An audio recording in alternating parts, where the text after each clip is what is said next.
इसी विषय पर गुहनिषाद और लक्ष्मण जी के संवाद का पाठ हुआ। वनवास काल में भगवान श्री राम और माता सीता पत्तों की शैया पर शयन कर रहे हैं। मल्लाहों के राजा निषाद के मन में विषाद हुआ और उन्होंने कहा कि कैकेयी माता ने यह अच्छा नहीं किया। वो मंद बुद्धि वाली कैकेयी ये अच्छा काम नहीं किया। उसी के कारण आज भगवान श्री राम को और माता सीता को पत्तों की शैया पर शयन करना पड़ रहा है।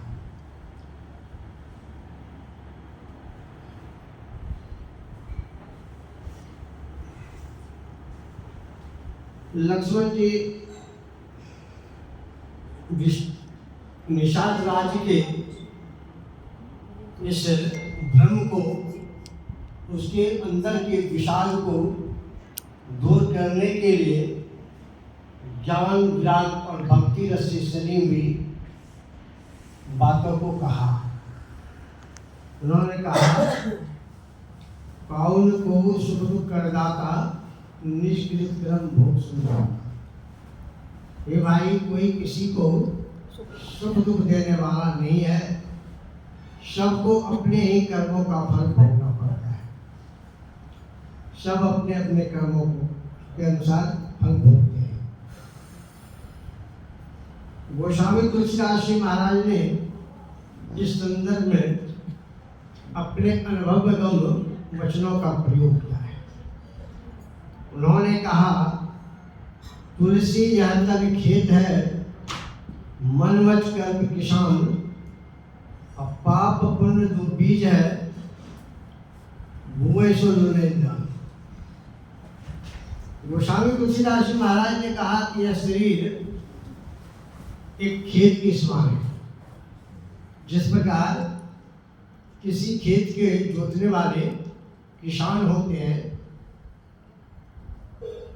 जैसा खेत में बीज डालते हैं, जिस प्रकार का बीज डालते हैं उसी प्रकार का फसल भी पाते हैं। अगर गेहूं का बीज डालते हैं तो गेहूं का ही बीज पाते हैं। यदि मकई का बीज डालते हैं तो मकई का ही बीज फिर पाते हैं। तो आप उसी प्रकार से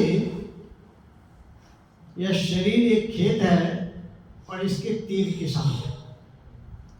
उस किसान का नाम है मन, वचन और कर्म, और बीज का नाम है पाप और पुण्य, शुभ और अशुभ। तो जो जैसा बीज डालते हैं तन रूपी खेत में, वैसा ही फसल पाते हैं। यानी मनसा वाचा कर्मणा 3 तरह से शुभ या अशुभ कर्म होते हैं। अशुभ कर्म जो करते हैं उसका फल शुभ होता है, अर्थात सुखद होता है।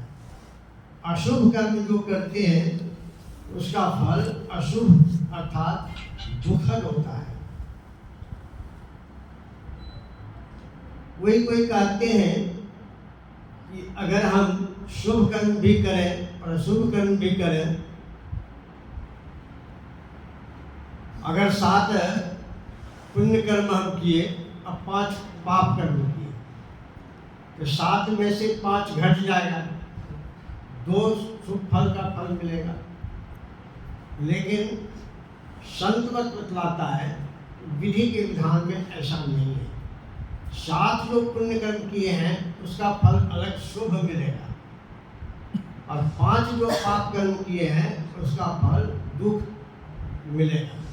ये विधि के विधान में जोड़ घटाव प्लस माइनस नहीं होता है। महापुरुषों ने 3 प्रकार का कर्म बताया, क्रियमान कर्म, संचित कर्म और प्रारब्ध कर्म। क्रियमान कर्म है जो कर्म हम वर्तमान समय में कर रहे हैं, ये क्रियमान कर्म कहलाता है। दूसरा है संचित कर्म। क्रियमान कर्म जो हम करते हैं वो संचित हो जाता है, जमा हो जाता है, और वही फिर प्रारब्ध के रूप में आता है, भोग के रूप में आता है, और इससे कोई बच नहीं पाता। कर्म का फल अमिट है।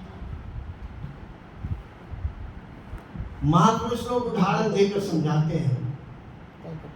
एक ही घंटे के अंदर 3 वृक्ष लगाए, केले का वृक्ष, आम का वृक्ष और अखरोट का वृक्ष। केले का वृक्ष साल भर 6 महीना में ही फल दे देता है, आम का वृक्ष 4 साल 5 साल में फल देता है, लेकिन अखरोट का वृक्ष 40 साल के बाद फल देता है। अगर हमारी उम्र अभी 70 साल है, अखरोट का पेड़ अगर लगाएंगे तो उसका फल भोगने के लिए 110 वर्ष तक रहना पड़ेगा। लेकिन उसके पहले शरीर छूट गया, अब कर्म का फल है अमिट, वो भोगना ही है। तो शुभ या अशुभ कर्म रूपी अखरोट का पेड़ जो लगाए हैं, उसका फल जो है भोगना पड़ेगा, लेकिन उसके पहले शरीर छूट गया तो फिर दूसरा जन्म होता है, तब उसके अनुसार से फल हो। अगर शुभ कर्म रूपी अखरोट का पेड़ लगाए हैं, तब तो उसका फल शुभ ही मिलेगा। इस जन्म में यानी दूसरे जन्म में अगर वो अशुभ कर्म कर रहा है, लेकिन शुभ कर्म का फल उसका बाकी है, तो अशुभ कर्म करते हुए वो दिखाई नहीं देगा।